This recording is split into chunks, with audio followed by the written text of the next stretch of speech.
우리가 무슨 공부를 하다 보면 늘 겪는 갈등 중에 하나가 지금 마음은 바쁜데 당장 내일 내 수업에서 써야 될 실용적인 거를 알고 싶다라고 하는 요청과 근데 뭐 이거를 제대로 하려면 뭔가 그럴듯한 이론과 원리를 알아야 되는데 근데 이건 너무 어려워라고 하는 이 두 문제 사이에서 늘 갈등하게 되죠. 근데 하나는 바쁜 일이고 하나는 중요한 일이죠. 근데 결론은 뭐냐면 둘 다 놓치고 갈 수 없다. 두 마리 토끼를 결국 잡아야 된다는 거예요. 두 마리 토끼 중에 한 마리가 귀뚱하면 결국 전부 다 아무것도 안 빙게 돼버리는 식이 되는 거죠. 근데 사실 우리가 현실에 쫓기다 보면 늘 원리는 됐고 그건 나중에 하고 일단 당장 써먹을 수 있는 것부터 이런 식으로 이게 편향되기 쉽습니다. 그러다 보니 이제 그런 시간들이 누적이 되게 되면 어떻게 됩니까? 내공이 약한 거죠. 내공이 약하면 응용이 안 되죠. 응용이 안 되면 물반술반 하다 보면 이게 성장하다 딱 그쳐버려요. 더 이상 성장 못 합니다. 어느 레벨 가서 모방하다가 이제 더 이상 못 나가는 거죠. 사실 저는 이제 발도르프 쪽에 있다 보니까 지금 겉으로 보면 사회적으로 발도르프가 많이 퍼져나가고 있는 것 같아요. 근데 안에서 보면 위기입니다, 위기. 왜 이런 위기가 왜 오냐? 아까 말했던 그 모방 중에서 못 벗어나기 때문에 위기가 오는 겁니다. 그러면 모방에서 못 벗어나면 아이들의 상태는 해마다 달라지잖아요. 우리나라 같은 데는 이걸로 그냥 할게요. 우리나라 같은 데는 변화도 빠르고 그 문화적인 환경이나 이런 것도 빨리빨리 변하고 그러면 애들 상태가 해마다 달라지고 빠른 변화가 막 옵니다. 그럼 그 변화를 보고 자기가 판단해가지고 요땐 요게 필요하고 저땐 저게 필요하고 할 수 있어야 되는데 그걸 못하고 매뉴얼로 외워놨던 거 가지고 적용을 하게 되면 틀리게 적용하는 문제가 발생해버립니다. 그러니까 사실 원리를 모르면 매뉴얼 아무리 익혀봤자 별 무소용이 되게 돼버립니다. 이게 굉장히 중요합니다. 내가 어떤 프로그램을 하고 있는데 이게 어떤 원리로 어떤 상태 아이한테 어떤 식으로 들어가서 어떤 변화를 일으키는 가를 알고 있는가 모르고 하고 있는가 하는 게 되게 중요합니다. 이게 농사 같은 물리적인 데로 가면 완전히 물리적으로 표가 나기 때문에 금방 알게 됩니다. 제가 아까 발도르프의 바탕 철학이 인지학이라고 그랬죠. 인지학이라고 하는 것은 특정한 지식이나 이론이 아니고 하나의 세계관이거든요. 하나의 관점입니다. 마치 합리주의, 개인주의 이런 게 하나의 관점이듯이 그럼 합리주의, 개인주의라고 하는 원칙이 있다. 그럼 이 원칙은 모든 곳에 적용이 되는 거지 어느 한 분야에 적용되는 게 아니거든. 마찬가지로 인지학적 세계관이 있다. 모든 곳에 적용이 되는 겁니다. 그래서 유럽에서는 서구에서는 인지학에 기초한 예술운동도 있고 인지학에 기초한 사회운동도 있고 인지학 공동체 운동도 있고 인지학 신학도 있고요. 인지의료도 있고요. 그 중에서 인지학에 기초한 교육운동이 발도르프 운동입니다. 인지학에 기초한 농사법도 있습니다. 이 농사법이 우리의 상식을 뒤집습니다. 우리의 상식은 어떤 작물의 상태는 땅의 상태에 달려있다고 생각하고 어떻게 하면 땅을 건강하게 해가지고 땅에 질소 비료를 많이 넣어가지고 작물을 잘 길러낼까 사람들이 보통 이렇게 생각하는데 인지학에서는 거꾸로 생각합니다. 작물의 상태는 땅에 달린 게 아니고 하늘에 달렸다. 식물은 인간하고 달라서 땅 기운을 더 받는 게 아니고 하늘 기운을 더 받고 있다. 땅 기운이라고 하는 것도 궁극적으로는 하늘 기운의 영향으로 인해서 땅의 변화가 생기는 거지 거꾸로가 아니다 라고 봐요. 그래서 겉보기에는 굉장히 희한한 방식으로 농사를 짓습니다. 별자리의 이동을 보고 타이밍을 맞춰가지고 어떤 특정 별자리가 올 때는 줄기식물 어떤 특정 별자리가 올 때는 뿌리식물 이런 걸 파종하거나 긋거나 하는 타이밍을 잡아요. 타이밍을 잡습니다. 이렇게 보면 원리를 모르는 사람들이 볼 때는 미신같이 보여요. 게다가 아무 비료를 안 쓰는데 이제 유기비료를 자체적으로 만들어 쓰는데 어떤 식으로 쓰는가 하면 솥불도 암솥불이라 해야 돼요. 수소는 안 돼. 암소의 불에다가 암소의 똥을 우겨 넣어. 그래서 10월 달에 땅 밑에 50cm 정도 되는 데다가 묻어버려요. 그래 놓고 그 다음에 2월에 얘를 빼요. 뽑아 올려서 약간 그 상온에서 발효를 시킨 다음 얘를 물에 타가지고 비료로 삼아요. 이런 걸 속불 정폭자라고 합니다. 그게 무슨 비료가 되겠나 싶은데 이 비료가 속불이면 뭐 요만하죠. 요만한 거 한 개에서 나오는 속불을 가지고 한 3만 평 했습니다. 어마어마하게 강력한 질소비료예요, 얘가. 그리고 석영을 갈아가지고 석영 가루를 이걸 또 역시 비료로 쓰는데 뭐 10g, 20g 요만해요. 요만한 거 가지고 한 몇만 평 되는 땅에 10년을 써요. 엄청나게 효과적인 비료예요. 네. 그럼 일단 효과는 엄청난데 그게 원리가 왜 그렇게 해서 되는 거지? 그럼 이제 일반적인 사람들이 묻습니다. 소불에 소똥을 넣으면 왜 비료가 되냐? 하고 물었을 때 이 역동농업을 하는 사람들이 만약에 그걸 설명 못하면 역동농업은 안 퍼져나가는 거죠. 근데 실제로 우리나라에 역동농업 하는 사람들이 굉장히 적어요. 유럽에서는 역동농업의 위상이 어느 정도 되는가 하는 전 세계적으로 데메타라고 하는 브랜드가 있습니다. 이게 이제 우리나라 한살림 같은 브랜드인 거죠. 네. 한살림 같은 이런 이제 유기물 브랜드인데 세계적으로 제일 고가에다가 제일 고급하고 제일 신뢰받고 제일 또한 어떤 가치적으로도 미래의 어떤 인류가 이게 가지고 가야 될 유기농이다라고 유엔에서 공식적으로 선포하고 밀어주는 유기농 브랜드예요. 그게 데메타입니다. 이 데메타가 바로 전 세계 역동농업 농장에서 나오는 상품들을 만든 것들이에요. 그러니까 역동농업 그 자체는 서구 사회에서는 이미 하나의 새로운 어떤 유기농법으로 공신력이 자리가 잡혔습니다. 근데 우리나라에는 반세기 동안 역동농업을 하고 있는데 전국에 40~50명밖에 안 해요. 농장은 한 개밖에 없습니다. 그러니까 발전이 안 돼요, 이게. 그럼 왜 안 되냐 생각해보면 설명을 못 해요. 가장 간단한 거에 설명을 못 한다는 겁니다. 근데 슈타이너가 죽기 전에 책을 하나 써놨거든요. 자연과 사람을 함께 살리는 길이라고 하는 강연록이 있어요. 그 강연록에 보면 이제 비료는 이렇게 만들고 타이밍은 이렇게 잡고 별자리가 뭐가 왔을 때 작물을 뭘 심어라 이런 얘기를 해놨어요. 해놨으니까 사람들이 이걸 매뉴얼화 해가지고 그대로 따라 합니다. 그대로 따라 하는데 그러면 이런 효과가 나올 것이다 라고 슈타이너가 얘기를 했는데 한국에서 해보니까 잘 안 돼. 그런 효과가 안 나와. 그럼 슈타이너가 거짓말했나? 이런 문제가 발생하죠. 그런데 실제는 어떻게 되는가 하면 슈타이너가 거짓말을 한 게 아니고 기후가 달라서. 기후가 다르기 때문에 예를 들어서 슈타이너는 뿔에 소똥을 우겨 넣어서 10월달에 심으라 그랬는데 10월달에 독일 땅의 상태하고 한국 땅의 상태가 다르거든. 그러니까 우리는 10월달에 심으면 안 되는 거예요. 11월달에 심어야 되는 거예요. 이 기후차 편차, 날씨에 따른 기후 편차를 조정을 해서 우리 땅에는 11월달에 심었다가 6월 말에 빼야 되는 거예요. 근데 10월달에 심어서 6월 초에 빼거든. 시기가 안 맞는 거죠. 그럼 우리가 간단하게 땅이 어떤 상태일 때 또 별이 뭐가 떴을 때 상호작용을 해서 이게 비료가 된다라고 하는 원리를 알면 독일에서 뭐라고 말을 했던 그걸 한국에 가져가면 시기를 바꿔야겠네. 아프리카에 가지고 가면 또 바꿔야겠네. 아메리카에 가져가면 또 바꿔야겠네. 판단을 할 수가 있다는 거야. 근데 그걸 모르고 10월에 빼서 10월에 꽂아서 6월에 빼래. 이것만 알면 북극에 가서 10월에 꽂아서 6월에 빼면 똑같은 효과가 나오겠냐는 거예요. 완전히 날씨가 다른데. 그렇죠? 그리고 또 땅이 달라요, 또 실제로. 민들레를 써라 그랬는데 민들레 썼는데 효과가 안 나와. 왜? 독일 민들레하고 한국 민들레하고 저기 생김새만 비슷하지 그 성질이 완전 다르거든요. 색깔도 달라요. 그래서 저기에서는 쥐토풀을 써야 되는 일이 있다 그러는데 한국에 쥐토풀이 없어. 그럼 다른 걸 써야 돼. 없으니까 못 쓰냐? 그거하고 생김새는 달라도 효과가 완전히 똑같은 다른 풀이 있어요. 이 다른 풀을 쓸 수 있어야 돼. 이런 식으로 응용이 되고 전환이 돼야 써먹는 거지. 원리가 있다 하더라도.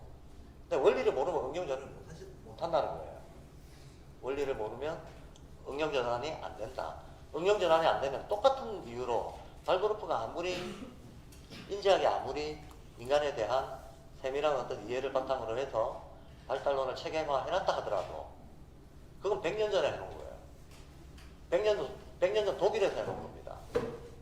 농사의 경우하고 똑같이 이걸 100년 후 한국에다가 그대로 만약에 매뉴얼로 적용한다? 안 맞는 거예요. 안 맞게 되는 겁니다. 이러니까 근데 맹목적으로 이걸 따라 정통을 지켜야 돼. 그러면서 따라하면 현실에서는 안 맞는 일이 계속 생기는데 예, 전통을 지켜야 된다라고 하는 약간의 회피 논리로 따라하면 이 교조주의가 되버리는 거죠.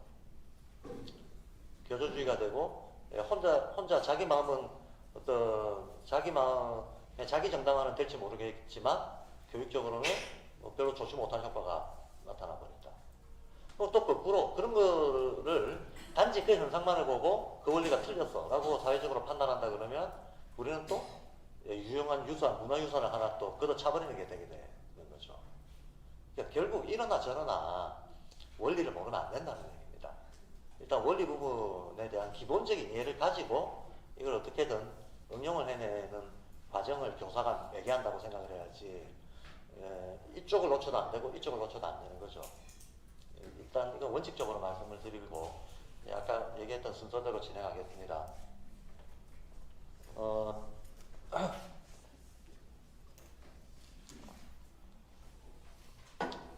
먼저 음양오행이 미신이 아니다라는 얘기를 자세하게 말씀드릴 수는 없고 그 어디서 스타트 됐는가만 알면 우리가 아 이게 미신일 수 없다라고 하는 걸 금방 동의할 수 있어요.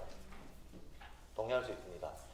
사람들이 발도르프가 어쨌든 뭐 국제적으로 이게 공신력이 있다 보니까 발도르프에서 사람들이 참 특히 우리나라 사람들이 원리에 대해서 잘 이해를 못하고 있는 경우에 이런 반응들을 많이 보이게 되는데 결과를 보면 믿지 않을 수가 없어요. 결과가 훌륭하니까. 근데 데메타 농법으로 그 유기농 생명 역동농법으로 만들어진 데메타 브랜드의 농산물을 사다 먹어보면 맛있거든요. 예, 몸에도 좋거든. 이걸 금방 물리적으로 느낄 수가 있거든. 한마디로 어떤 과정으로 그렇게 되는지는 모르겠지만 증명이 된다는 거예요. 증명이 된다.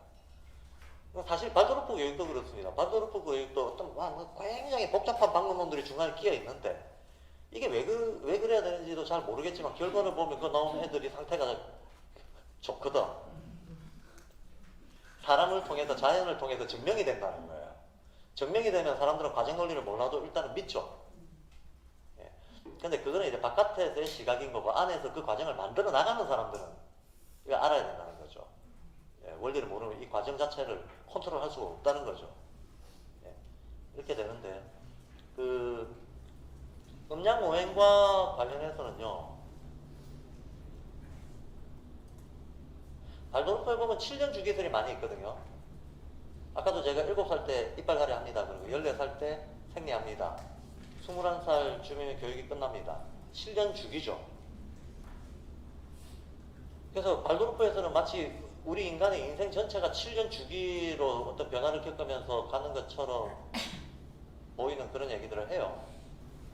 물론 이건 오해입니다. 죽을 때까지 7년 주기는 아니에요. 근데 초반에 1차적으로 20대 후반 정도까지는 대체로 7년 주기설이 맞아요. 근데 이런 생각을, 이런 질문을 해봐야 된다는 거예요. 왜 7년이냐? 하필이면 7년이냐? 왜 6년은 안 되고 5년은 안 되냐? 요 근거 어디서 나오냐? 하는 것부터 생각해 봐야 돼. 그럼 결론적으로 얘기하자면, 이게 이제 결론만 딱 말씀드리면 사람들 미신이네, 그래요.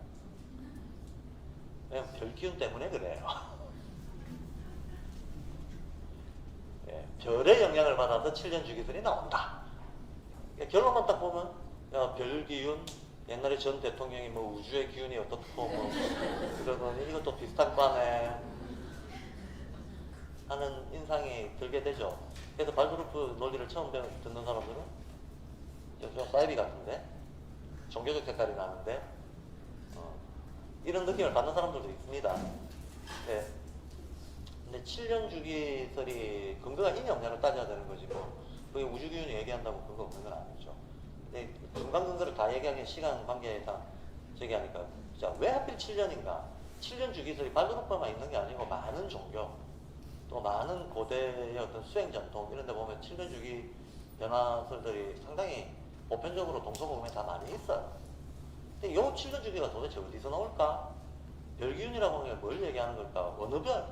도대체 어느 별? 우리가 동양이건 서양이건 출발은 전부 천문학에서 했습니다. 옛 사람들이 사실 채직경제 하던 시절에는 문명을 발달시킬 필요가 없었습니다. 그죠? 그냥 배고프면 주워 먹고, 졸리면 자고, 없으면 안 먹고, 그래 기운 빠지면 죽고, 예. 죽어도 죽는 거에 대해서 슬프지도 않고, 예.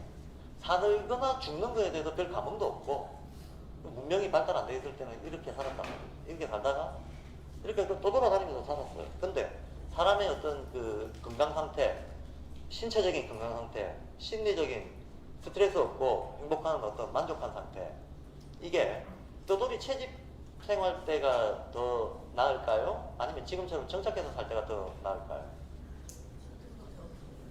떠돌이 채집 때가 훨씬 주관적 행복도가 높아요. 이 사람들은 별 스트레스 없고, 예. 뭐 부가 어떻고 저떻고 하는 건 문명인들이 하는 얘기고, 이 사람들은 부 필요 없어요. 부 필요 없고 별 스트레스 없고, 그 건강 상태라든가 죽기 전까지 어떤 그 자기 천수를 누리는 영양 상태, 건강 상태, 위생 상태도 훨씬 좋았다는 게 요즘 인류학자들의 연구에서 속속 계속 나오고 있습니다. 이거 왜 정착을 했을까? 왜? 그렇게 편했는데 정착하면 여러 가지로 불편하게 많이 생기는 거예요.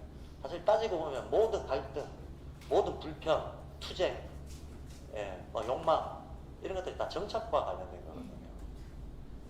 요즘 세대 젊은이들이 그걸 알아서 결혼 안 하려고 그러잖아요. 우리가 다 같이 겪는 게 연애 때는 그렇게 좋았는데 정착 생활로 들어가니까 아주 간단하게 연애 때는 꼴 보기 싫으면 안 봐도 돼. 근데 정착 결혼 생활로 들어가면 꼴 보기 싫어도 봐야 돼. 꼴 보기 싫어도 봐야 된다는 여기에서부터 벌써 갈등의 소지는 굉장히 올라가기 시작합니다만, 옛날에는 서로 다른 게 있으면 그래 우리 다름을 인정하자, 다른 게 틀린 건 아니다, 이럴 수가 있어. 그런데 같이 살면 다른 게 너무 불편해. 그래서 맞추려고 하다 보면 싸워. 그렇게 되잖아요. 그러니까 정착이라고 하는 거가 굉장히 사실 여러 가지 갈등을 유발시킵니다. 불편을 유발시킵니다. 한번 생각을 해보세요. 배가 고파. 옛날 채집 경제하던 사람들은 뭐 따먹으려고 나가는데 먹을 게 없네? 그럼 먹을 게 있는 대로 가면 되지. 뭐가 문제예요? 먹을 거 있는 대로 이동하면 되잖아. 사냥하러 갔는데 내가 사슴 잡아먹는데 사슴이 사라졌네? 얘 발자국을 쫓아서 따라가서 잡아먹으면 되지. 정착민들은 못 따라간단 말이에요. 정착지에 있어야 되니까. 여기서 문제가 발생하는 거죠. 여기서 문제가 발생하면서 창세기에 나오는 여자는 출산의 고통, 남자는 노동의 고통을 짊어지게 될 것이다. 에덴 동산에서 쫓겨나서 니들은 그런 고통을 니들이 스스로 니들이 초래했다 라고 얘기합니다. 선악과를 따먹었다라고 하는 게 인류 문명사에서 보자면 정착이 시작된 거하고 똑같다고 보시면 될 겁니다. 그냥 뭐 떠돌이 생활을 하고 있을 때는 예를 들어서 사냥꾼 둘이가 동물을 쫓아갑니다. 가다가 갈림길이 나왔습니다. 사슴이 일로 갔나 저로 갔나. 둘이서 의견이 다를 수 있죠. 이 의견 다른 거 가지고 둘이 싸울 일이 없어요. 나는 일로 갔다고 생각해. 나는 일로 갔다고 생각해. 그럼 나중에 보자. 그러고 헤어지면 돼요. 이것 때문에 서로 찌고 볶고를 안 한단 말이에요. 서로 감정의 갈등이 안 생깁니다. 근데 정착민은 딱 이런 선택의 순간에 감정의 갈등이 생기고 둘 중 하나 죽어야 돼요. 정착민들은. 이런 문제가 발생하기 때문에 정착은 사람들한테 엄청난 갈등과 불안과 스트레스를 가중시키는 생활 양식이었음에도 불구하고 무슨 이유, 미스테리한 이유 때문인지 인류는 정착을 했습니다. 사실 뭐 저는 인류가 왜 정착하게 됐는가에 대해 저 나름대로의 가설과 가설적 증명과 이런 거를 생각하고 있습니다만, 이것도 재미있는데 다음에 하죠. 오늘 문자 해야 되니까. 하여튼 무슨 이유에서 정착을 했어요. 이제 정착하고 나서 난리가 나는 거죠. 이제 사냥하러 쫓아가지도 못하겠고, 이제 계절이 바뀌어서 과일이 저기서 나는데 저쪽으로 이동도 못하겠고, 꼼짝없이 여기 있으면서 해결을 해야 돼요. 있으면서 해결을 해야 되기 때문에 이제부터 생존을 하려면 어쨌든 이 땅에서 나는 동식물들의 주기적인 생산의 순환이 있잖아요. 이거의 효율을 극대화시켜서 살아남아야 돼요. 극대화를 시킨다. 그럼 옛날에는 내가 자연에 손댈 일이 없었어요. 그냥 있는 거 주워 먹는 거예요. 일부러 손을 댈 일이 없었습니다. 근데 생산량을 극대화를 시키려고 하다 보니까 손을 대야 돼. 땅의 상태를 인위적으로 바꿔줘야 되고, 심는 품종을 인위적으로 바꿔줘야 되는 거예요. 예. 똑같은 기간, 똑같은 노력을 들였을 때, 이를테면 1kg 생산하는 곡물이 있다. 개보다는 10kg 생산하는 곡물을 심어야 되는 거예요. 그렇죠? 선택이 들어가는 거죠. 선택이 들어가는 식으로 이제 주기적인 식량의 생산, 주기적인 식량의 생산이 살아남는데 아주 중요해졌습니다. 중요해졌고, 정착민들은 뭔가를 비축해서 이걸 먹고 살아야 되잖아. 정착을 안 했을 때는 비축이 필요가 없었는데 비축을 해놓고 먹고 살아야 되니까 항상 부족분이 부정기적으로 발생하거든. 그럼 부족분이 발생을 하면 약탈을 하게 되잖아요. 그게 사실은 인류의 역사는 전쟁의 역사잖아. 인류의 역사는 전쟁의 역사입니다. 지금까지 시족, 부족 연맹체 이런 식으로 공동체가 커져왔는데 이 커지는 과정은 전부 정복전쟁 과정이에요. 그러니까 전쟁이 일상입니다. 아마 지금이 20세기에 물론 20세기만 놓고 보면 와, 인간들은 야만적입니다. 모든 종들 중에 자기 동족을 이렇게 집단 대량 학살하는 종은 인간밖에 없죠. 사자가 사자를 물어 죽입니까? 영토 싸움을 하긴 하지만 내 영토 아니고 멀리 있는 영토에 있는 애한테 가서 시비 걸어서 학살하고 이런 거 안 하죠. 사자는 자기 먹이를 먹는 거지 자기 동족을 공격하지 않아요. 근데 우리는 천적이 없다 보니까 인간은 천적이 없다 보니까 인간을 막 학살합니다. 한 세기 동안 인간을 때려 죽이거나 전쟁으로 죽이거나 어떤 노예로 팔거나 기타 등등 착취하거나 해서 어떤 부당한 어떤 폭력으로 죽이거나 생명을 끊거나 게 얼마나 될까요? 그 희생자가. 20세기 같은 경우에는 억 단위가 넘어갑니다. 몇억 명을 그런 식으로 죽였다는 거예요. 그러니까 어마어마한 숫자, 우리는 굉장히 이성적으로 살고 있는 것 같지만 결과적으로는 또 굉장히 야만적인 행위도 국가의 이름으로 동시에 하면서 살고 있습니다. 이게 지금만 그런 게 아니고 늘 그랬다. 늘 그랬는데 도대체 어떻게 하면 인류가 이런 식으로 야만적으로 서로 죽고 죽이지 않고 살 수 있을까? 어떻게 하면 평화롭게 살 수 있을까? 이게 또 모든 사상가들의 고민이잖아요. 평화 질서를 어떻게 만들 수 있을까? 그래서 이제 전쟁을 하기 시작하게 되면 전쟁은 우리가 좀 착각하고 있는 게 있는데 이게 이미지입니다. 이미지 때문에 착각하고 있는 게 있는데 말 타고 초원을 달리는 유목민들이 싸움을 잘할까요? 농사 짓는 농부들이 싸움을 잘할까요? 딱 이미지상으로는 그죠? 몽고 초원에 말 타고 그냥 막 도끼 휘두르면서 내려오는 바이킹 이런 애들이 싸움 잘할 것 같죠? 농부들이 잘해요. 훨씬 잘해요. 왜일까요? 여러 가지 이유가 있습니다. 여러 가지 도구의 차이도 있고 무기의 차이도 있고 여러 가지 이유가 있는데 제일 근본적인 차이는 영양 상태가 좋아요.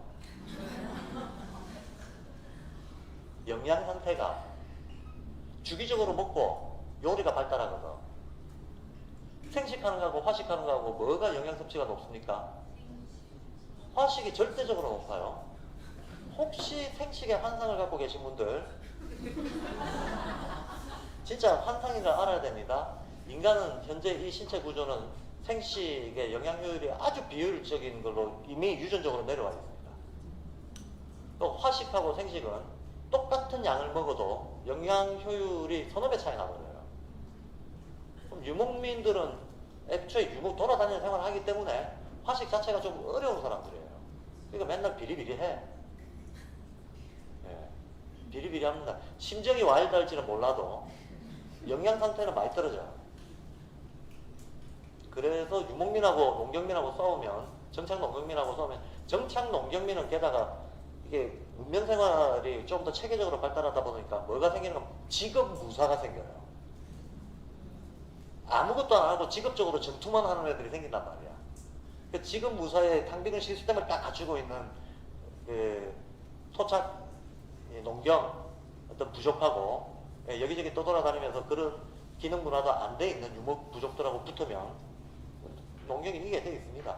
역사적으로 보면 농경과 유목이 서로가 막 왔다 갔다 하지만 그죠? 서로 섞이고 한 번씩 이렇게 주도권을 서로 잡고 하지만 큰 흐름으로 보면 결국은 유목민이 농경화되는 과정이에요. 결국은 조금씩 흡수되는 과정이지. 거꾸로 우리가 유목 생활로 넘어가지는 않고 있죠. 자, 이러한데 그래서 이제 정기적인 생산. 그러면 싸움이라고 하는 게 그렇습니다. 무기고 뭐고 옛날에는 뭐 무기나 전략 전술이나 이런 게 있었다 손치더라도 싸움의 기본 원리는 뭐냐? 아주 간단합니다. 쪽수가 많으면 이깁니다. 100명하고 10명하고 붙으면 100명이 이기게 돼 있다는 거예요. 쪽수가 많으면 이긴다. 그러면 옛 사람들은 쪽수를 늘리려면 시족에서 애를 많이 낳아야 될 거 아니에요. 그러니까 번식이 중요한 일이 되는 거죠. 여자의 무조건 제1의 덕목은 애 많이 낳는 거. 그 쪽수를 늘리는 거죠. 그 집단 공동체의 쪽수를 늘리는 거. 그럼 쪽수가 늘어나면 또 이제 또 이게 요구사항에 따라서 늘어나면 쪽수가 늘어나면 생산량도 많아야 될 거 아니에요. 쪽수가 늘어날수록 많이 생산하고 많이 빼앗고 가속도가 걸리는 거죠. 이 가속도에 의해서 인간은 계속 싸우고 지지고 뽀뽀하면서 살아갑니다. 자, 여기서 제일 중요한 거. 이런 식의 삶의 방식을 뭐 조건 실건 인간이 선택하고 살게 됐는데 그럼 생존을 위해서 제일 중요한 게 뭐냐 하면 기후를 읽어내는 거예요. 기후를 읽어내는 거가 전쟁에서도 농경에서도 제일 중요합니다. 적벽대전에 저기 제갈공명이 조조를 화공을 써가지고 잡았잖아요. 잡았던 거는 무슨 귀신을 부려서 가지고 바람이 어느 방향으로 불지 미리 알았던 거 아닙니까? 그래서 진을 바람 부는 맞방향에다가 적을 두고 그쪽에 화공을 해가지고 떼몰살을 시킨 거 아니에요. 귀주대첩 이런 것도 실은 물길의 흐름이 어느 기후에 어떻게 움직이고 있다는 걸 알아가지고 일시적으로 저장해놨다가 터뜨려가지고 그 병술에 쓴 거 아닙니까? 그러니까 옛날에 신출귀몰한 병술이라고 하는 것은 결국은 자연의 흐름을 이용하는 거예요. 그럼 자연의 흐름을 잘 알아야 이용을 하지. 근데 자연의 흐름이라고 하는 게 계절마다 이게 다르잖아요. 똑같은 강물도 유압, 유속, 유량이 다 다르잖아. 그럼 계절에 따라 이 강은 언제 어느 정도로 움직인다. 이걸 알아야 병술에 쓰죠. 이거는 오히려 부차적인 거고, 이건 전쟁에 대한 거고. 농사에 대한 거야말로 날씨의 변화 모르면 농사 못하죠. 어느 때 심어야 되는 작물들이 있고 그 때를 놓치면 그 식물은 그 해 못 먹는 거야. 그러면 타이밍을 놓치지 말아야 되는데 그럼 이 타이밍을 어떻게 알 수 있느냐? 시간, 바로 이렇게 해가 뜨거지고 해가 뜨거지고 조수간만이 왔다 갔다 그 다음에 바람이 차가워졌다 더워졌다 많아졌다 적어졌다 비가 많이 왔다 적게 왔다 요런 걸 통틀어서 우리는 기후라고 하잖아요. 이게 기후잖아요. 이 기후가 바로 시간의 실체입니다. 시간이란 무엇인가? 시간의 내용물은 기후다. 시간이라고 하는 것 자체가 시자가 날일자 쓰고 대할대자 쓰거든요. 이게 바로 해를 본다는 겁니다. 날일자가 해잖아요. 해를 본다. 해를 보면 어떤데? 해가 지면 밤, 해가 뜨면 낮. 기후가 변하는 거죠. 원래 기후라는 말은 24절기 72후 1년 360일을 24개로도 쪼개놓고 72개로도 쪼개놔요. 그러면 15일 단위로 자르면 24개로 나누는 거고 5일 단위로 자르면 72개로 자르는 거잖아요. 그러니까 5일 단위에도 어떤 인간이 감지할 만한 기후 변화가 있고 날씨 변화가 있고 15일 단위 묶음으로도 날씨 변화가 있다. 이 말이거든. 그래서 15일 단위 묶음으로 해놓은 게 입동, 입하, 입추하는 거 있잖아요. 춘분, 추분하는 이런 것들이죠. 뭐 경치, 우수, 청명하는 이런 것들이죠. 우리가 24절기라고 부르는 거. 요건 15일짜리 날씨 변화인 거야. 15일짜리. 근데 옛 사람들은 이거보다 더 정밀한 날씨 변화를 파악할 필요가 있었기 때문에 5일짜리 날씨 변화도 만들어 놓은 거예요. 그게 72후입니다. 그래서 24절기에 기자 떼고 72후에 후자 떼가지고 기후라고 하는 거죠. 그러니까 결국은 시간의 흐름을 안다는 것은 날씨 변화를 안다는 거예요. 왜냐하면 날씨 변화가 모든 만물의 상태를 변화시키잖아요. 날씨가 어떤가에 따라서 이끼의 상태가 달라지고 균의 상태가 달라지고 광물의 상태도 달라집니다. 식물, 동물의 상태 다 달라집니다. 시간이란 무엇인가? 만물의 변화 리듬이 시간입니다. 만물의 변화 리듬. 변화가 없다면 시간이 없는 거죠. 따라서 블랙홀에는 시간이 없습니다. 블랙홀은 다 빨아들이니까 운동이 없잖아요. 운동이 없으면 변화가 없잖아요. 변화가 없으면 시간이 없는 겁니다. 시간이 정지된 곳인 거죠. 피라미드 중앙도 원리적으로는 시간이 없는 곳입니다. 피라미드 중앙에는 기의 흐름상 변화가 없게끔 이게 구조를 짜놓은 데기 때문에 그래서 미이라가 안 섞는 거예요. 변화가 없잖아요.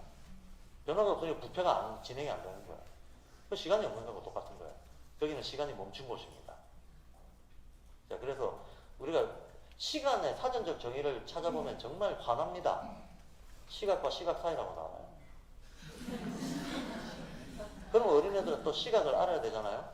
그래서 또 시각을 찾아보면 시간의 기초단위라고 나와요. 보긴 봤는데 뭐 아는 게 없어. 그죠? 이런 걸 순환논법이라고 하죠. 나중에 얘기가 또 나오겠지만 우리가 표준과 기준이 엉터리고 너무나 허술하다라고 하는 게 바로 이런 예에서 바로 알 수 있어요. 시간을 알고 싶어서 어떤 애가 사전을 봤는데 시간에 대해서 아무것도 얻은 게 없다는 거예요. 그렇죠? 말장난만 알아들 뿐이지. 그래서 육지를 사전에서 찾아보면 지구상에서 바다를 제외한 땅이라고 나와요. 할 수 없이 얼라들의 입장에서 생각해보면 땅을 알아야 돼요. 그럼 땅을 찾아보면 무시라고 나와요. 그럼 또 무엇을 알아야 돼요. 그럼 무엇을 찾아보면 한 육지라고 나와요. 아까 시간 개념하고 똑같죠? 그때는 원투 스트레이트로 돌렸는데 이번엔 쓰리 쿠션으로 돌린 거죠. 어차피 순환논법이잖아. 아무것도 모르는 거죠. 제가 진짜 사전 오편 찾다가 화난다, 짜증난다의 그 최종 종결 케이스. 덕이 뭔가를 알고 싶어서 오편을 찾아봤더니 덕이래요. 덕스러울 덕이 뭐냐고. 그러니까 덕이 뭔지를 알고 싶어서 찾아봤더니 덕스러운 게 덕이래. 아, 참 말장난이지. 여기에서 우리가 아무것도 아는 게 없다. 근데 도대체 이렇게 되어 있는 게 사전이고 옥편이라면 이 사전과 옥편이 표준과 기준을 제공해 주는 건데 표준과 기준이 세계에 대해서 나한테 아무것도 안 알려준다. 이게 암담한 겁니다. 사전과 옥편이 이러면 안 돼요. 이러면 안 됩니다. 우리나라는 제가 이제 오늘 홍민정 의원이 어차피 우리가 문제가 참 엉망입니다. 그 얘기를 안 할 수는 없는 말인데 그 가장 단적인 사례가 사전 옥편 이런데 정의 방식을 보면 나온다. 그거 사전 옥편 다 외워도 세상에 대해서 아는 거 하나도 없다. 근데 제가 지금 시간이란 기후입니다 이렇게 얘기하니까 와닿죠. 시간이란 무슨 추상적인 개념어가 아니고요. 구체적으로 인간이 사물의 변화가 어떤 질서가 있고 그 질서가 리듬 박자 맞춰가지고 착착착착 진행되는 거 보고 이게 시간이다. 간자는 사회 간자잖아요. 근데 어떤 변화가 있을 때 매듭이 있잖아요. 같은 경우에 봄, 여름, 가을, 겨울이라고 하는 건 계절의 매듭 아닙니까? 마찬가지로 5일짜리 매듭도 있고 15일짜리 매듭도 있다는 걸 알았단 말이야. 이걸 시간이라고 하는 거예요. 시간은 추상명사, 물론 추상어기는 하지만 그게 추상적인 상태를 지시하는 게 아니다. 아주 구체적인 자연의 실제를 지시하는 거다. 자, 이게 시간입니다. 어쨌든 이 시간을 이해 못하면 죽어요. 살아남지 못해요. 그러니까 사람들은 필사적으로 시간의 규칙성을 알아내려고 애를 썼습니다. 그런데 인간의 경험적인 알미라고 하는 것은 얼마나 자의적이고 부정확합니까? 내가 작년 봄에 이런 기운을 느꼈는데 금년에 다시 봄이 왔어요. 작년의 기억을 떠올리려고 해도 잘 기억이 안 나죠. 10사람이 있어도 기억이 다 서로 다르죠. 예, 그때 무슨 일이 있었는가에 따라 가지고 다 주관적으로 기억하잖아요. 그러니까 인간의 경험치를 가지고는 날씨에 대한 정확한 어떤 이해와 예측이라는 게 불가능합니다. 경험치를 아무리 모아도 경험치는 부정확해요. 경험치 말고 어딘가 보편적 척도가 있어야 돼요. 그걸 발견해야만 시간에 대해서 우리는 규칙적인 질서를 알아낼 수가 있게 되는 겁니다. 이렇게 해서 인간들의 노력 끝에 나오게 된 그 문명적 집산물, 시간을 측정하려고 하는 인간의 노력 끝에 나온 문명의 집산물이 바로 시계입니다. 지금 1부터 10위까지의 숫자로 쓰여져 있는 저 시계. 저 시계야말로 저는 인간에게 있어서 인류의 역사에서 가장 중요한 몇 가지 사건을 들으라 라고 한다면 인류는 언젠가 기후변화에 의해서 직립을 하게 됐어요. 이 지구의 기후변화에 의해서 일종의 빙하기가 오면서 인간이 직립하게 되거든요. 그 전까지 인간은 네 발로 이렇게 다녔습니다. 그러다가 대규모 기후변동에 의해 가지고 어쩔 수 없이 직립을 하게 됐습니다. 이게 오늘날의 인류를 만드는 첫 번째 대사건이죠. 첫 번째 대사건이고, 그 다음 어찌어찌 동물 비슷하게 살다가 인간이 불을 발견했어요. 불의 발견. 이 불을 쓸 줄 아는 인간하고 쓸 줄 모르는 인간은 또 완전 다른 존재예요. 불의 발견 이후에 우리는 드디어 문명의 길로 이제 들어오게 됩니다. 이런 중요한 전환점들이 있는데, 이 중요한 전환점들 중에서 정신의 변화라고 하는 측면에서 봤을 때 가장 중요한 전환점은 두 가지다라고 저는 봅니다. 하나는 인간이 말을 하게 됐다. 옛날부터 말했던 거 아닙니다. 근데 어느 순간에 인간이 말할 줄 아는 존재가 됐습니다. 이로써 인간은 또 한 번 진화를 일으킵니다. 자기 존재 진화. 존재 진화가 일어납니다. 말을 하게 되고 난 인간, 이 말을 하게 되고 난 이후, 그 다음에 또 이 말을 하게 된 것만큼이나 중요한 인간의 변화, 말하자면 감성에서 이성으로의 변화 같은 이런 변화가 있었다면 천문을 관측하게 됐다는 거예요. 천문을 관측했다. 내 천문 관측이 왜 그 정도로 중요한 변화인가 하면, 아까 제가 기후변화 아는 거는 생존의 문제라고 했잖아요. 근데 기후변화를 알 수 있는 유일한 방법은 천문 관측하는 거거든요. 직접적으로는 해의 채공 시간이 길면 빛의 양이 많기 때문에 날씨가 따뜻하잖아요. 그렇죠? 이 해의 채공 시간이 그런데 계절에 따라서 다르잖아요. 겨울이 되면 채공 시간이 짧은 거고, 여름이 되면 채공 시간이 긴 거거든. 한마디로 낮이 길다는 얘기예요. 낮이 길면 그때 사물들이 어떻다. 낮이 짧으면 그때 사물들이 어떻다. 자, 가장 직접적으로 인간이 관찰한 것은 해입니다. 해.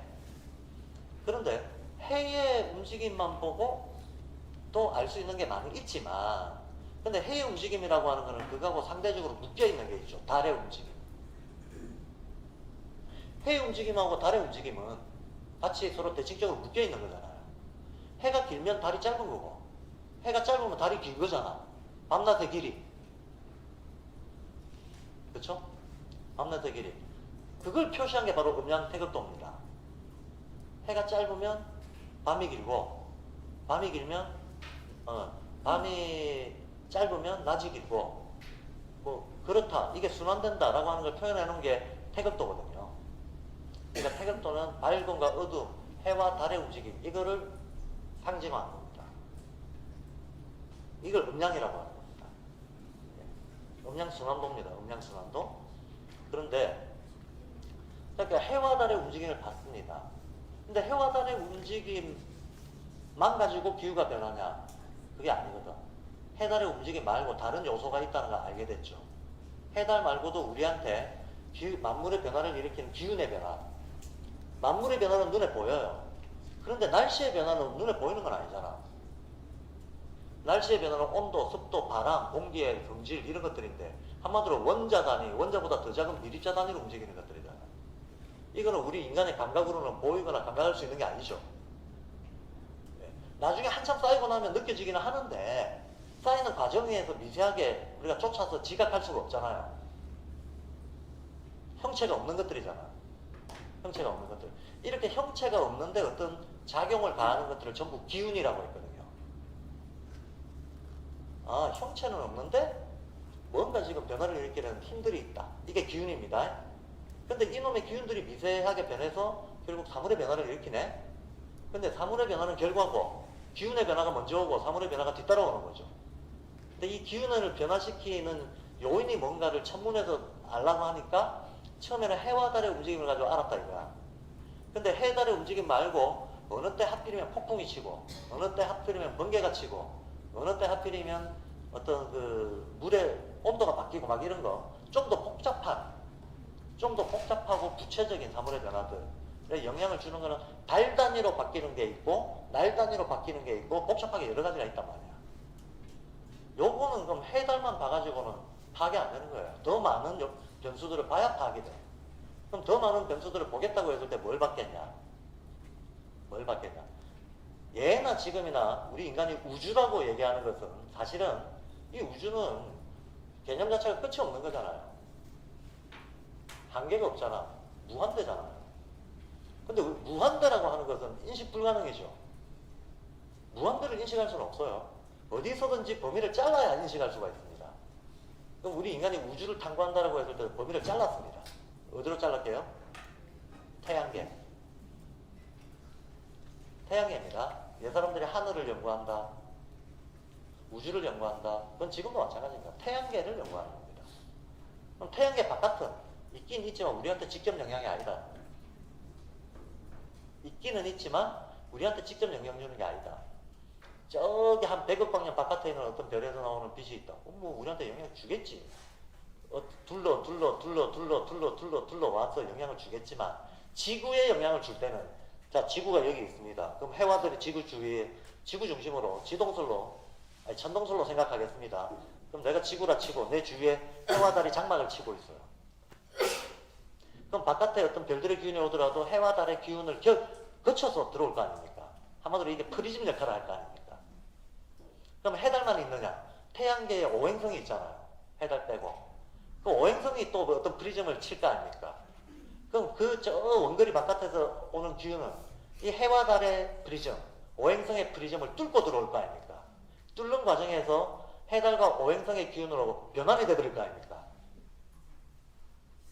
그러니까 우리는 100억 광년 바깥에 있는 별의 기운이 뭔지를 알 길이 없어요.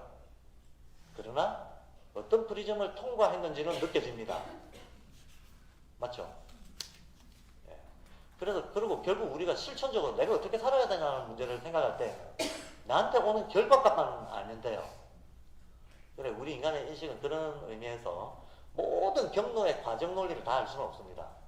그러나 나한테 유의미한 어느 선에서부터 주어지는 상태값, 결과값, 이거를 이해함으로써 알미 늘어나는 겁니다. 그러면 우리는 우주를 탐구한다고 해도 태양계를 탐구한다. 이 범위를 좀 좁혀서 얘기할 필요가 있어요. 왜냐하면 그래야 드디어 왜 7년 주기냐, 왜 12감각이냐 하는 숫자의 논리들을 얘기할 수 있게 돼요. 자, 이 태양계에 지구까지 치면 주요 행성이 몇 개입니까? 8개잖아요. 우리까지 치면 8개. 지구까지 치면 8개. 지구 빼면 7개. 7개 뭐냐? 해달, 목화토금수. 해달을 음양이라고 하죠. 제가 아까 그랬잖아요. 해와 달은 서로 대칭적으로 묶여 있어서 우리가 느끼기엔 밤과 낮을 주관한다. 밤낮은 서로 묶여 있는 관계잖아요. 밤이 길면 낮이 짧고, 낮이 길면 밤이 짧고, 서로 상대적으로 왔다 갔다 핑퐁 하는 관계잖아. 이 두 개는 묶여서 한 쌍. 얘가 음양이다. 그 다음에 오행이 서로 주고받으면서 어떤 궤도가, 오행의 공전 주기가 다 다르잖아요. 태양에서부터 가까운 식으로 얘기하자면 태양에 제일 가까운 애는 수성, 그 다음에 금성, 그 다음에 지구, 그 다음 화성, 목성, 그 뒤에 토성, 이렇게 있죠. 우리가 하필이면 1년을 왜 12달로 나눕니까? 1년을 12달로 나누는 간단한 이유가 4계절이 돌아가면 큰 순환이 한 바퀴 돌아간다고 우리가 인식을 했어요. 이건 식물 1년짜리 식물들이 한번 피었다 지는 걸 기준으로 해가지고 알게 되는 거죠. 1년짜리 순환이 있네. 근데 1년이라고 하는 거는 가만 보니까 해가 한번 극히 짧아졌다 길어지는 이 순환 과정하고 물려있단 말이죠. 즉 동지와 하지로 왔다 갔다 하는 거. 요거네. 그런데 그동안에 어떤 인간이 감지할 수 있는 큰 기후 변화가 12번 일어난다는 걸 알았던 거야. 왜 12번인가? 사계절에 한 번 돌아가는 동안에 달이 찾다가 찌그러지는 거 반복하기를 12번 한다는 거예요. 근데 달이 한 번 찾다가 찌그러질 때마다 달이 한 번 찾다가 찌그러지면 해가 뜨는 위치가 바뀌어요. 해가 뜨는 위치가 바뀌는 거하고 달이 한 번 찌그러졌냐, 두 번째 찌그러졌냐, 세 번째 찌그러졌냐에 따라 가지고 여기에 조응하는 변화들을 읽어낸 거죠. 그러니까 1년은 12달이다. 1년에 달이 12번 찌그러졌다 커졌다 찌그러졌다 커졌다 한다. 요 어떤 삼각관계, 해와 달과 지구의 삼각관계, 요 삼각관계에서 우리는 이제 계절 변화의 구체적인 흐름들을 읽어낸 거죠. 자, 우선 이래 놓고, 그 말은 우리가 해를 한 번 공전할 때 달이 우리를 12번 공전한다는 얘기거든요. 달도 지구를 돌잖아요. 다,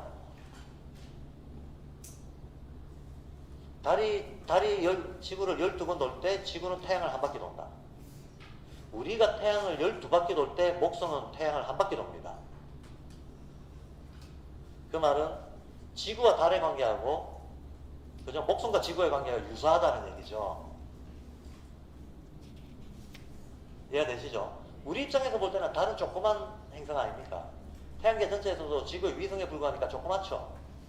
그런데 사실 멀리 있는 큰 행성들보다 지구에 직접 미치는 영향은 훨씬 크죠. 가까이 있기 때문에. 워낙 가까이 있기 때문에. 예. 태양은 달에 비해서 어마어마하게 크지만 멀리 있기 때문에 지구에 미치는 영향이 달과 해가 거의 비슷할 정도로 달의 영향이 크단 말이야. 근데 이게 이제 1대 12의 관계를 가지고 있는 거죠. 달과 지구가. 태양을 기준으로 봤을 때는 우리가 태양을 한 번 돌 때 얘가 12번 돈다. 우리가 12배 힘이 큰 거예요. 달보다 실은. 근데 목성에 비해서 보면 목성이 지구보다 12배 힘이 큰 거예요. 이렇게 12진법 단위로 힘의 배수가 올라가는 것을 사람들이 발견했습니다.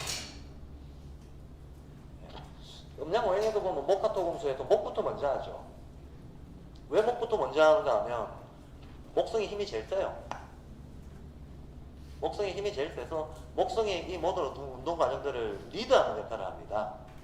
그랬다는 것을 서양 사람들도 알아서 제우스의 별이 목성이잖아요. 제우스가 주피터잖아요. 목성입니다. 이 자체가 목성이란 말입니다. 서양 사람이나 동양 사람이 목성이 우리한테 특별한 별이구나 하는 걸 알았습니다. 근데 목성만 특별한 게 아니고 토성도 특별해요. 토성은 태양계에서 공전주기가 제일 길어요. 토성의 공전주기는 30년이에요. 근데 바로 이 공전주기들이 중요합니다. 왜냐하면 어떤 특정한 행성의 공전주기가 지구의 변화의 어떤 그 질서로 나타나거든. 그러면 12배짜리 힘의 어떤 배수 차이들이 있는 행성들이 늘어져 있자. 그러면 지구에서 일어나는 어떤 순환 운동이 12진법적인 운동이 일어나는 거예요. 그러면 30년 공전주기하고 있는 토성이 영향을 미치고 있다. 그럼 30진법짜리가 뭔가 일어나는 거야.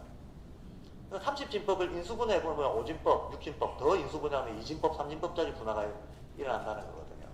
이런 식으로 자 수학에서 진법이라고 하는 게 왔다 갔다 순환하는 걸 진법이라고 하잖아요. 2진법은 2단위로 왔다 갔다, 3진법은 3단위로 왔다 갔다, 5진법은 5가 1이 되는 거죠. 이런 식으로 진법이라고 하는 게 전부 순환 개념입니다. 근데 시계를 가만 보면 시계 진짜 요물입니다. 저는 잊을 수가 없어. 우리 딸내미가 초등학교 들어가기 전에 저한테 아빠 하나 둘 셋 넷 5개 갔는데 왜 1이라고 돼 있어? 하고 물어봤어요. 시계를 보면 1초, 2초, 3초, 4초, 5초 하는데 1이라고 돼 있잖아요. 이게 바로 진법 개념이죠. 5를 묶어서 1이라고 한다. 이거 5진법입니다. 근데 이 오케스트라 같은 이 천변 만화를 질서 있게 파악하려면 얘들이 지금 계속 움직이고 있는데 뭔가 움직이지 않는 고정점이 있어야 그걸 기준으로 해서 그 기준으로부터 상대적 거리나 값이 얼마다 라는 식으로 변화를 체계적으로 파악할 수가 있거든. 이해가 되죠? 항상 그렇잖아요. 우리가 출발점이 있어야 결승점이 어딘지를 알 수가 있는 거예요. 반환점이 어디고 꼬린점이 어딘가를 어딘가 점을 하나 찍어야 돼. 동서남북이라고 하는 것도 우주의 허공에 붕 떠 있는데 동서남북이 어디 있어요? 만약에 우리가 허공에 붕 떠 있다면 그게 동서남북이 어디 있겠습니까? 일단은 포지션 하나 중앙에 점 하나 딱 찍고 한 군데를 정의를 해야 되는 거죠. 자, 지금부터 이 중앙을 기준으로 해서 위쪽을 북이라고 한다 라고 하는 기준선이 설정이 돼야 그러면 아래쪽은 남쪽이네, 그럼 왼쪽은 동쪽이네, 오른쪽은 서쪽이네 하고 나머지 방위들이 설정이 되는 거지. 따라서 움직이지 않는 어떤 고정점을 딱 하나 찍어야 나머지 천변만화한 변화들을 체계적으로 정리가 되는 거예요. 그 고정점이 하늘의 북박이 고정점이 있습니다. 어디겠습니까? 북두칠성이에요. 북극성과 북두칠성이 그 역할을 해주고 있습니다. 저 시계를 인간이 이론적으로 머리를 굴려서 만들어낸 건 아닙니다. 보고 옮긴 거예요. 뭘 보고 저 시계를 생각했을까? 북두칠성을 보고 생각한 거예요.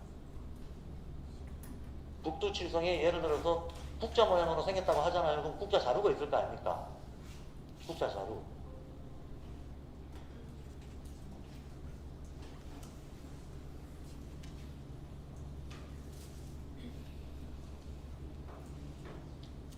국자 자료가 있는데 이 국자 자료 끝에 있는 이 7개의 별자리를 묶어가지고 칠성이라고 하잖아요. 맨 끝에 있는 국자 자료에 해당하는 것을 두성과 병성이라고 해요. 그래서 이걸 두병이라고 합니다. 두성, 병성, 뭐 대성, 무슨 성, 천목성, 무슨 성 하면서 이렇게 7개를 찍죠.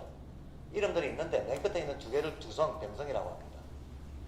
이 두성, 병성, 두성, 병성이 여름이 되면 여기를 가르치고 봄이 되면 여기를 가르치고 겨울이 되면 여기를 가르치고 가을이 되면 여기를 가르쳐요.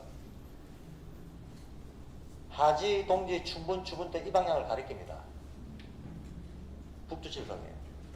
그냥 하지, 동지 때 하늘을 들여다보면 북두칠성이 이 모양을 하고 있어요. 하늘에 박혀있는 시계 바늘인 거죠. 이해가 되시죠? 한 달이 지나면 북두칠성이 살짝 이쪽으로 갑니다. 대충 따져보면 전체가 360도니까 살짝 가면 한 달 뒤에는 북두칠성이 여기서 보이거든. 이렇게. 또 한 달 뒤에는 여기서 보여요. 근데 한 번 이렇게 이동하는 게 30도야. 30도씩 이동을 해요. 30도씩 이동, 한 달이 지나면 북두칠성이 30도 이동해 있는 게 보여요. 해가 뜨는 포인트를 우리가 정확하게 측정하는 건 어마어마하게 어렵지만 하늘에 저렇게 하나의 지표가 있어가지고 쟤를 정기적으로 관찰을 했을 때 쟤 움직임은 측정하기 쉽거든. 저거를 확인한 다음 해가 뜨는 데를 이렇게 다시 확인하고 이거를 2개를 엮어서 하나의 어떤 질서 있는 체계적인 도식화를 시켜내는 거. 이게 천문도인 거죠. 천문도인 거죠. 그러니까 천문도는 모든 수학과 과학의 출발점이거든요. 예. 그럼 옛 사람들이 그림으로 그려보자면서 이렇게 된 겁니다. 자, 우리가 음양오행 하는데 음양오행이 어디서 나왔냐? 제가 아까 잠깐 얘기했습니다. 음양은 해와다리다. 오행은 목화토금수다. 그러면 이거는 바로 태양계 안에 있는 우리 지구를 제외한 나머지 별들을 얘기한 거다. 그럼 음양오행이란 말 그 자체가 천문학이에요. 천문의 움직임을 파악해낸 게 음양오행론입니다. 그럼 천문의 움직임이라고 하는 게 계절 변화를 이끌어가는 하나의 지표잖아요. 그럼 계절이 변화하는 그에 따라서 동식물과 인간의 생리 심리가 다 영향을 받으니까 우주가 자연하고 연결되고 자연이 인간하고 연결되네. 이렇게 전부 다 묶여서 다 묶여가지고 뗄 수 없는 상호관계 속에서 움직인다. 온 세계가. 나는 하나의 개체처럼 느껴지지만 실질적인 나의 존재는 나하고는 전혀 상관은 없어 보이는 다른 존재들이 움직이는 어떤 전체적인 기운 속에 나도 있고, 이게 우리가 같은 질서 속에 함께 움직이는 거대한 우주 공동체네. 이런 생각을 유기적 이론론이라고 합니다. 유기적이라고 하는 것은 만물이 하나의 생명의 부분처럼 서로 연결되어 있다는 거예요. 유기적이다. 이론론이라고 하는 것은 구별은 되지만 분리가 되지 않는 관계로 서로 함께 같은 질서, 같은 우주적 질서의 어떤 하나의 공동체적 관계에 있다. 이런 걸 이론론이라고, 유기 이론론이라고 합니다. 제가 맨날 인지학하고 동양학하고를 결합해야 됩니다. 이걸 주장해요. 늘 이걸 주장하는데, 인지학이라고 하는 건 발도르프 기초 철학이잖아요. 근데 독일에서 유학하고 들어온 사람들은 이런 얘기하면 막 신경질 내요. 음양오행은 미신이고 슈타인은 위대한데 그걸 어떻게 정리하는 식이죠. 근데 물론 이 사람들은 음양오행을 모르는 얘기고 슈타인도 잘 몰라요. 제가 이제 주장하는 근거는 구체적인 문화적인 차이에 따른 차이들은 있지만 세계관이라는 측면에서 볼 때 슈타인의 세계관이 바로 유기이론론이다. 음양오행론도 대표적인 유기이론론이라는 거예요. 그리고 이 유기이론론들은 어떤 개념의 문화적인 편차만 조정해주면 세계를 동일한 방식으로 파악하고 있다는 걸 알 수 있어요. 그래서 인지학도 맨날 7년 주기, 12감각 이게 전부 우주의 기운에서 온다 이런 얘기를 하게 되는 거예요. 그거의 구체적 의미를 따져보면 음양오행론하고 동일한 추론 과정이라는 거야. 그러니까 우리 한국인들은 좀 유리합니다. 우리가 우리 전통 문화를 잘 알면 우리는 인지학을 거저먹게 돼 있어요. 우리가 음양오행론을 잘 알면 인지학을 진짜 거저먹습니다. 그렇다는 걸 어떻게 알 수 있냐? 증거를 대봐라. 여기 있잖아. 제가 증거입니다. 제가 처음에 이 발도르프에 발을 디뎠을 때 10년, 20년 발도르프 인지학을 하셨던 분들이 인지학은 너무나 신비하고 심오하고 어렵고 알 수 없고 막 이런 얘기 했을 때 아닌데 나는 보니까 금방 알겠는데 했을 때 이 분들은 조금 신경질이 났겠지. 잘난 척하네. 네가 뭔데 30년 해도 모르겠는데 1년도 안 한 애가 안다고 하냐. 미안하지만 저는 주역을 30년 했거든요. 저는 오히려 동양의 어떤 이런 관점에 이미 어떤 익숙한 이해를 가지고 있었는데 인정을 딱 보니까 말만 다르고 파악하는 과정과 논리가 똑같네. 그리고 오히려 내가 이미 알고 있던 것에 비해서 어떤 그 포괄 범위로 보면 동양이 훨씬 넓게 훨씬 깊게 다루고 있고 인지학이 다루고 있는 범위는 그 범위에 비해서 좀 더 좁게 얕게 다루고 있단 말이야. 그럼 이미 더 넓고 더 깊은 걸 내가 알고 있으니 이건 그 부분 중에 어디에 해당하는 거냐 하고 금방 파악이 된다는 말이야. 개념 치환만 딱 시키면 금방 파악이 되는 거예요. 근데 이런 논리를 처음 겪어본 사람들은 이것도 모르고 저것도 모르고 과학적 패러다임을 가지고 서로 다른 세계관에 막 알려고 접근을 하게 되면 이제 어려움을 겪게 되는 거죠. 그래서 우리는 유리합니다. 우리는 독일인들보다 더 유리해요. 독일인들 입장에서 봤을 때는 인지학적 세계관은 아주 독특한 세계관이에요. 근데 우리 동양인들 입장에서 볼 때는 전통적이에요. 우리가 훨씬 유리합니다. 그러나 실제로는 불리합니다. 왜냐하면 우리가 우리 전통을 모르기 때문에. 우리가 우리 전통을 오히려 서양들보다 더 배척하고 더 도외시하고 더 몰라도 돼. 알아서는 안 돼라는 식으로 아까 말했듯이 음양오행은 미신이니까 가르치면 안 돼. 근데 한번 생각해 봅시다. 조금 이따 문자 얘기하겠지만 한문을 모르고 음양오행을 모르면 우리 조상의 생활 양식이 왜 그렇게 되는지 알 방법이 있습니까? 왜냐하면 그 사람들은 한문을 문자로 쓰면서 정신문화를 축적했고 음양오행을 세계관의 관점으로 채택을 하면서 밥은 어떻게 먹어야 되고 생활 리듬은 어떻게 해야 되고 사람들 사이에 예절과 규범은 어떻게 잡아야 되고 건축은 어떻게 해야 되고 색깔은 어떻게 해야 되고 옷은 무슨 모양으로 만들어야 되고 이런 작은 것부터 큰 것까지 무기는 뭘로 만들고 제도는 어떻게 만들고 이 작은 것부터 큰 것까지 전부 음양오행을 따지면서 했거든요. 그럼 우리가 조상의 을을 이해한다든가 전통을 이해한다는 것이 그대들이 왜 그렇게 느끼고 왜 그렇게 행동하고 살았는지를 그 내용을 모른다면 아는 게 뭐야? 껍데기 사진 본다고 아는 게 아니잖아요. 사진 본다고 껍데기를 본다고 아는 게 아니잖아요. 그들이 왜 그렇게 했는지를 알고 그 정서와 어떤 그 자연을 대하는 태도와 삶의 어떤 문제의식과 이런 걸 알아야 하는 거지. 그러니까 우리가 그들이 우리 조상들이 썼던 문자와 우리 조상들이 전제하고 있었던 세계관을 모른다 그러면 전통을 아예 모르는 거예요.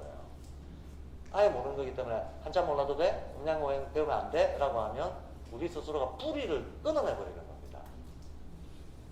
우리의 뿌리를 잘라내버리는 거예요. 자기적으로. 근데 지금까지 그렇게 많이 해왔다는 거죠. 이렇게 해오다 보니까 존재적으로 보면 우리가 당연히 유리해야 되는데 별로 안 유리하다는 거죠. 지금 현실적으로 안 유리하다는 거예요. 우리는 자축이며 가불명령이 굉장히 고도의 기호체계들이거든요. 아주 우수한 기호체계들을 쓰고 있으면서 활용 못해. 쓰기는 쓰는데 어마어마하게 고도의 기호체계를 쓰면서 한글 가나다라마 봐서 어마어마한 기호체계입니다. 어마어마한 문자인데 이 문자의 위력을 못 써먹고 있는 거랑 똑같아요.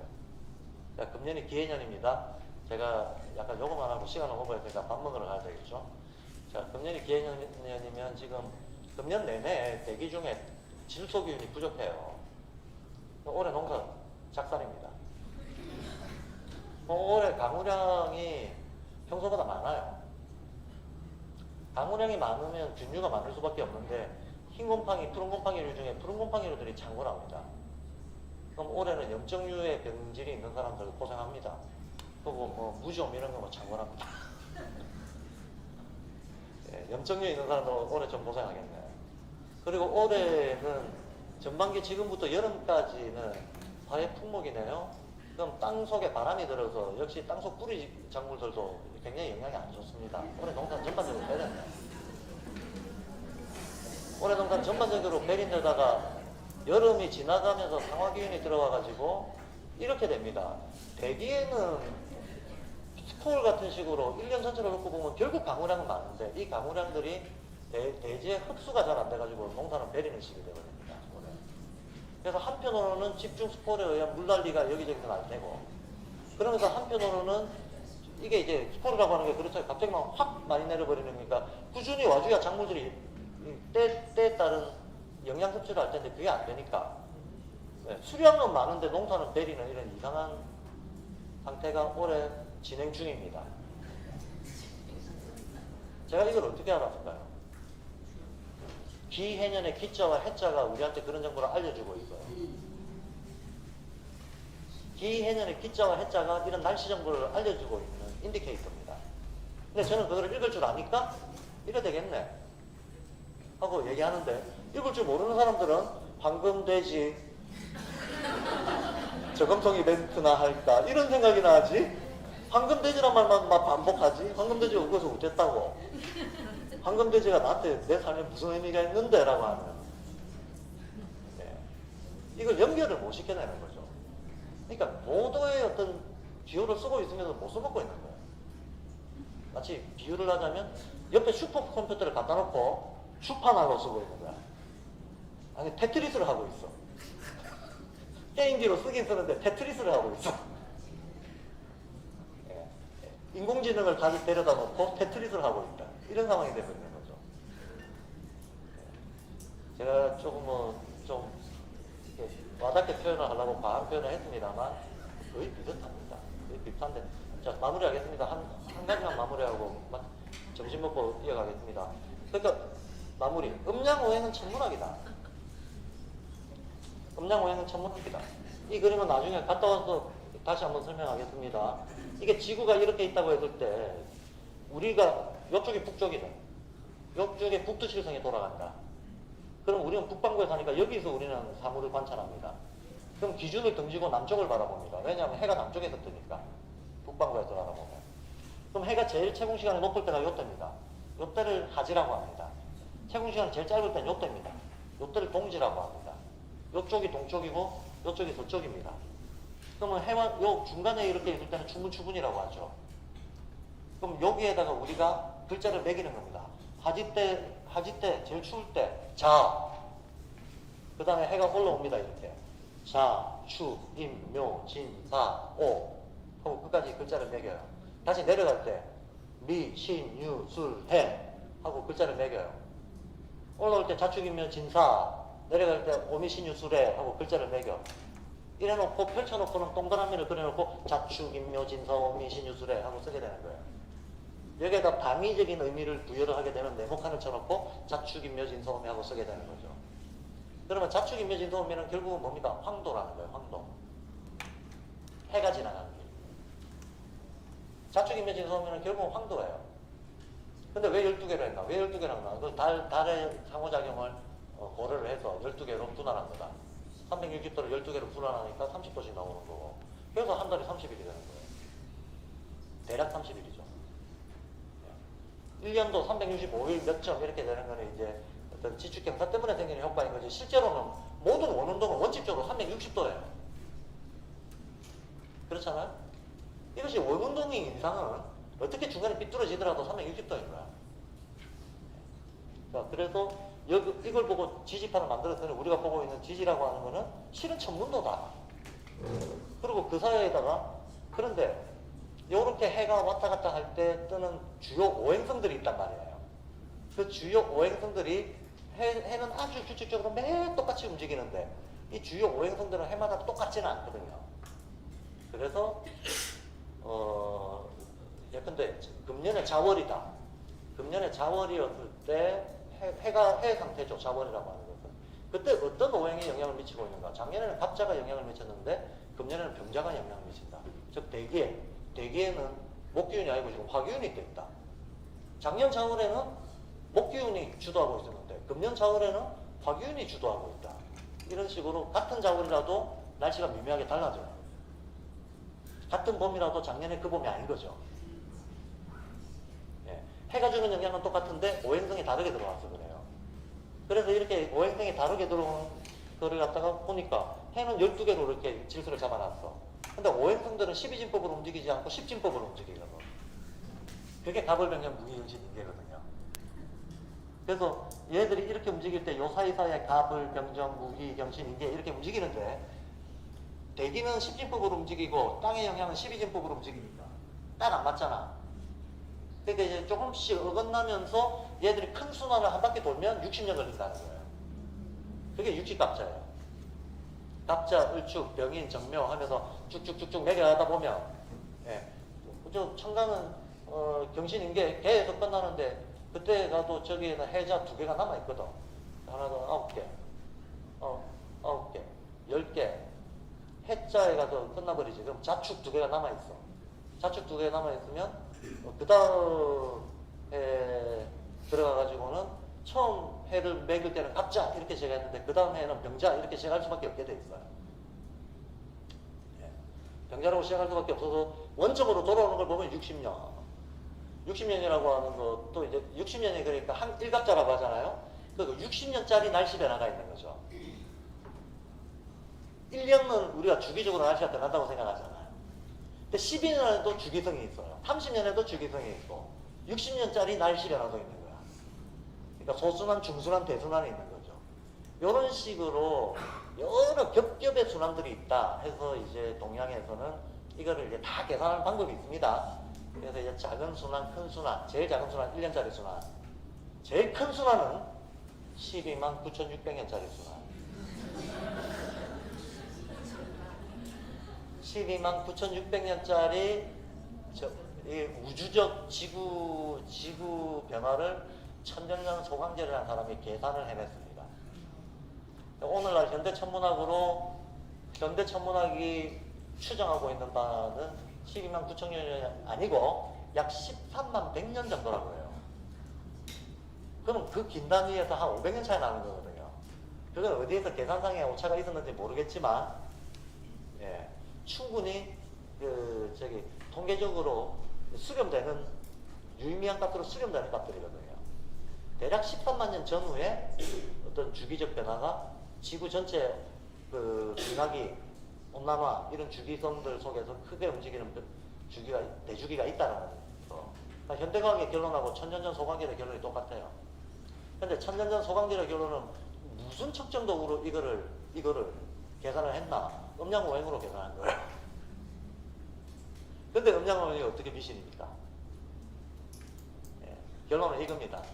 음양오행은 비록 근데 이 관찰값이 지금과 같은 어떤 나노 테크놀로지를 다루는 이런 식의 도구를 가지고 관찰한 건 아니죠. 전자현명을 가지고 관찰한 건 아니죠. 허블 망원경으로 관찰한 건 아니야. 그러나 인간이 육안으로 할 수 있는 관찰 중에서 가장 어떤 정확한 근사치에 가깝도록 누대 데이터를 결합을 시켜가지고 희화의 관직이라고 하는 게 있는데 희신은 해만 보는 사람, 화신은 달과 별만 보는 사람이에요. 태어날 때부터 죽을 때까지 어떤 사람은 해만 보고 어떤 사람은 밤하늘만 보고 이걸 한평생만 하는 게 아니고 그 다음 대를 이어서 계속해요. 대를 이어서 계속 이건 서경의 이제 요순시대 관직에 나오는 겁니다. 근데 이 희화의 관직이 황제가 중앙에 있으면 동서남북에 희화의 관직을 둬요. 어떤 사람은 동쪽에서 해만 봐. 어떤 사람은 북쪽에서 달만 봐. 이거를 두 대를 이어서 하는 거야. 이래서 천문 관찰 기록 데이터를 모아가지고 음양오행이라고 하는 거를 정리한 겁니다. 이게 미신이 될 수가 있는 거예요. 그래서 이거는 철저하게 오늘날의 과학이 스타트하는 그 어떤 관찰과 일반화라고 하는 그거하고 똑같은 과정으로 만들어진 거예요. 이건 신앙과 믿음의 기초에서 만들어진 게 아니라는 거야. 북두칠성, 이걸 두병소지라고 해요. 아까 북두칠성이 가리키는 거. 북두칠성이 어디를 가르친다? 이게 두병소지인데 적용해 보면 두병소지 성 갑자 이런 표현이 나옵니다. 이 말은 두병이 가리키는 곳이 갑을병정 체계를 이루었다라는 거예요.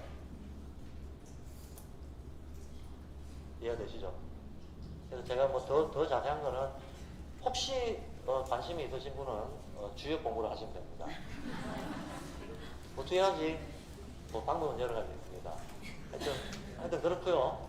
그래서 동양에는 경전이 두 개가 있습니다. 서양의 경전은 성경 하나로 통일이 되어 있죠. 종교와 권력이 일치된 시절이 1000년 이상 가면서 얘들은 인위적으로 경을 통일시켰습니다. 그래서 성경이라고 하는, 성경도 세부적으로 66경이 있죠. 사실은 내부적으로는. 그렇지만 어쨌든 성경으로 하나로 통일을 시켜놨습니다. 동양의 경전은 두 개입니다. 하나는 황제 내 경, 또 하나는 역경. 황제 내 경이 음양오행이 인간에게 어떻게 작용하는 걸 다루는 거고, 역경이 우주에 어떻게 작용하는가, 우주자연에 어떻게 적용하는가를 다루는 거예요. 황제 내 경은 다불병정을 가지고 표현을 하고 있고, 역경은 8개와 64가 괴를 가지고 표현을 하고 있어요. 그래서 동양의 음양오행 주역적 세계관이라 함은 괴와 갑자의 이 두 가지 방법으로 표현된 자연과 우주와 인간의 관계에 대한 이해, 이게 동양이 세계를 파악하는 기본 세계관적인 틀이었고, 요거를 치환해가면서 사용해서 훈민정음이 나왔습니다. 네, 이거 가지고 훈민정음이 나온 거예요. 저 별들의 움직임이 인간한테 어떻게 영향을 미쳤는가를 쭉 연결시켜낸 겁니다. 소리 값이 어떤 기후값하고 연결되나, 이거를 찾아낸 거예요. 어떤 변화값하고 연결되나. 네, 요거는 제가 점심 이후 지금 1시라서 점심 먹고 다시 이어가겠습니다. 나중에 되겠습니다. 네.